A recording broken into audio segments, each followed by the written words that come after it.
సీత అమ్మ సీత అమ్మా అమ్మ సీత ఏం జరిగింది?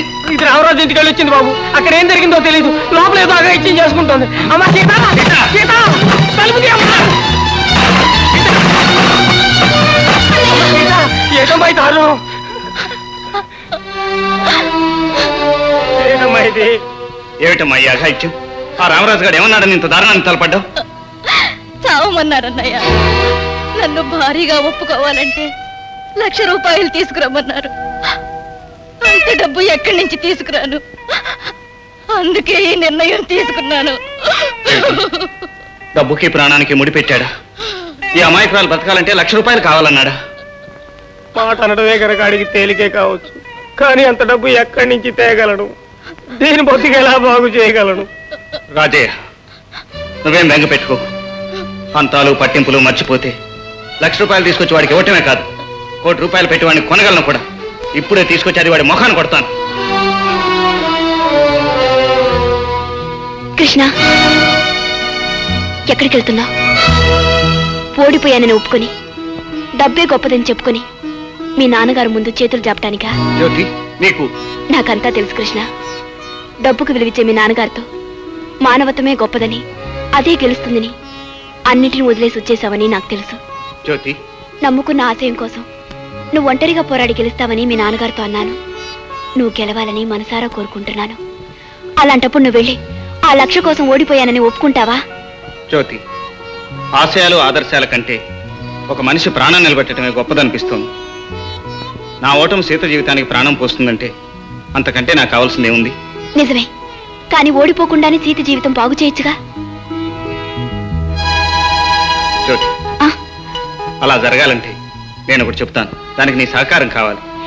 జీవితాంతం నీతో కలిసిమెలిసి తిరగాలని కోరుకున్నదాన్ని. నా పూర్తి సహకారం నీకు తప్పకుండా ఉంటుంది.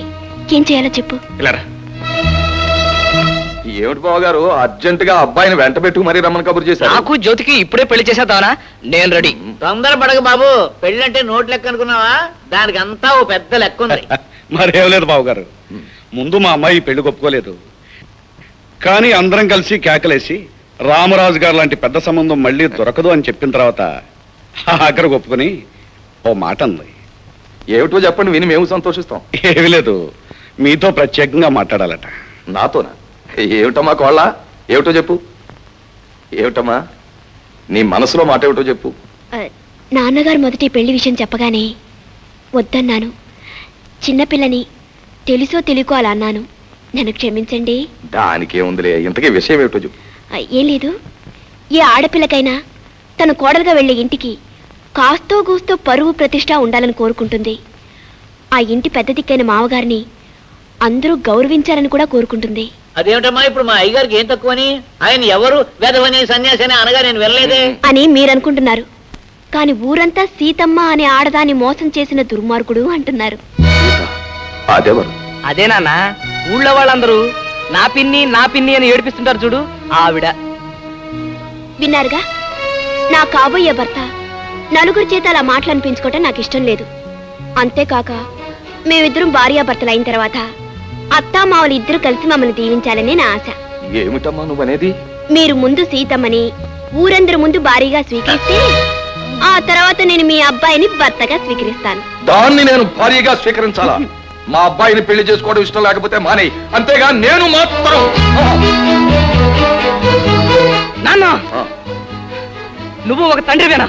కన్న కొడుకు కోసం ఆ మాత్రం త్యాగం చేయలేవా? ఇదేమి త్యాగం రా? ఎవరితో దాన్ని దారిని పోయేదేంటి? ఆవిడ నాకు పిన్నే.